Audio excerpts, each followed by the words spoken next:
Hello there, ladies and gentlemen, Sigla here, welcome back to another video. This is going to be a video about everything we know about League Invasions, and you guys have been commenting about League Invasions since the last update dropped. I kinda had a reason why I'm not that excited for League Invasions. I mean, I'm excited for it, but I also am aware of a problem that it might bring, but we're gonna talk about that later. Right now, I'm gonna walk you through everything we know about League Invasions because they've been added to the game already. There's not gonna be a further update for them, they're already in the game files. Which means that we have a lot of data about them from people who data mine. And there is somebody that made actually a summary for me on Discord, and I'm gonna be reading and guiding myself a bit from this. So thank you, Mister. Yeah, I'm not even gonna try. Thank you very much, though. So we're gonna have some outposts, right? We're gonna have those outposts here, and the outposts are gonna be a certain tier, and they are gonna be a certain class. I actually don't like the certain class type of deal. As far as I'm aware, the certain class of the outposts, and here you're going to put some teams in there.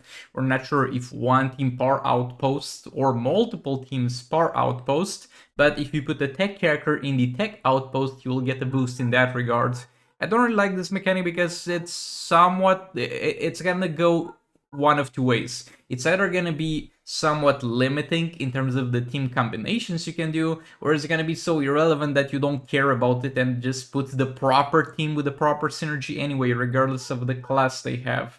So I can't really say I like the class specific type of deal. And those outposts are going to have a number of slots for teams you can put in there, and they're going to give you a little bit of a health buff and a attack buff, depending on the level of it. Kind of the system in the Champions Arena, but here we have to level it up. And yeah, this costs a ton of gold to get it all the way to level 40. This costs a metric ton of gold. 500 million golds to be a little bit more exact. Though to be fair, since soul rates dropped, there's plenty of people, including myself on the main account, who also got crazy amounts of gold already, like 300,000. And the thing is, you're going to be able to do this only once. So if you upgrade, it stays upgraded. You don't need to spend this numerous amounts of time or anything like that. You just need to spend it once, and the league is gonna kind of pitch in together. Though this is gonna be a little bit of a problem and an issue in the future in terms of leagues, because first of all, there might be people scamming new players into upgrading their outposts and then kicking them. There might be people looking only for leagues with maxed out outposts for the league battles.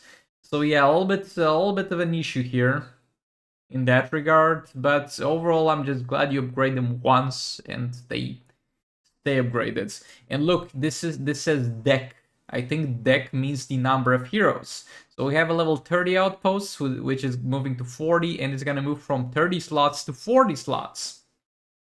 So you might actually end up building a lot of characters to be defensive characters for each outpost, because since this says that I'm not sure I should be guiding myself by this. In theory, this thing says that it's only been spent 15 million out of 500 million possible. It gives you 30 slots and maybe an upgrade to 40. Yeah, I don't know. The prices here are weird. Don't mind the price. I don't know the maximum deck size, but on each outpost you're going to be able to upgrade it and put some teams in there. And the outposts are gonna be looking like this, and the enemy's base is gonna be looking like this, or something like that. But yeah, how does this work? So you're gonna have phases.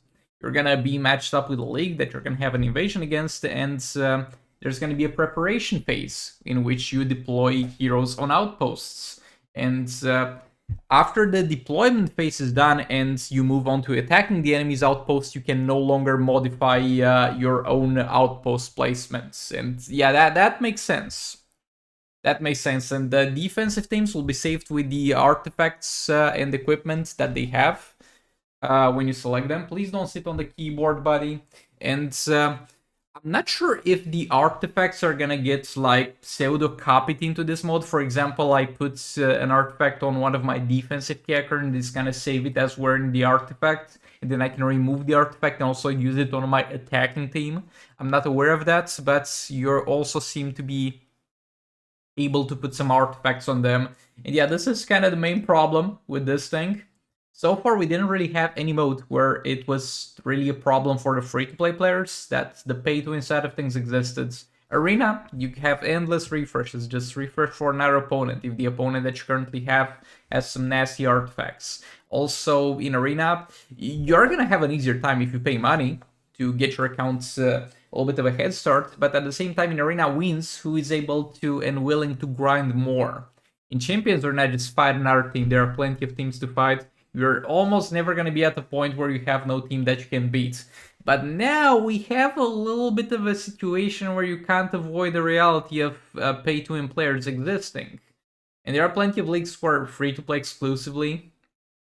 I don't think I've seen a league that's pay-to-win exclusively, but like there's leagues that are pretty out there in terms of the artifacts that the members have.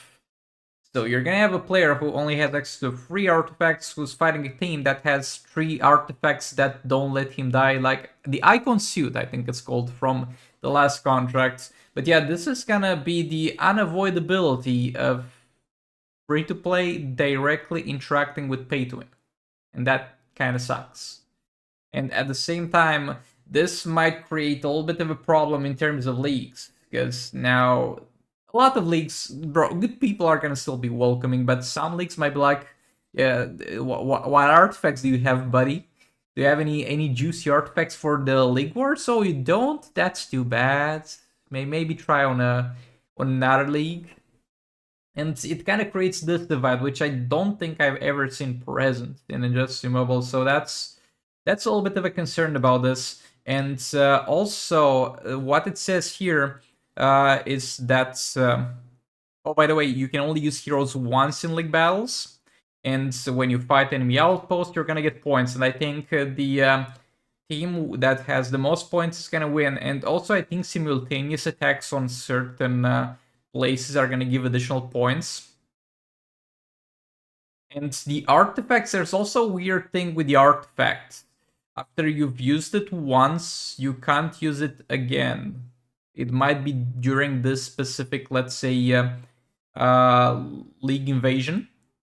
And maybe you have to use another artifact. Like, artifacts might be single use as much as the heroes are. And that might mitigate a bit the difference between the pay-to-win side of things and the free-to-play side of things. But then again, it seems to be a way to refresh the use of the artifact. So I don't know how that will work.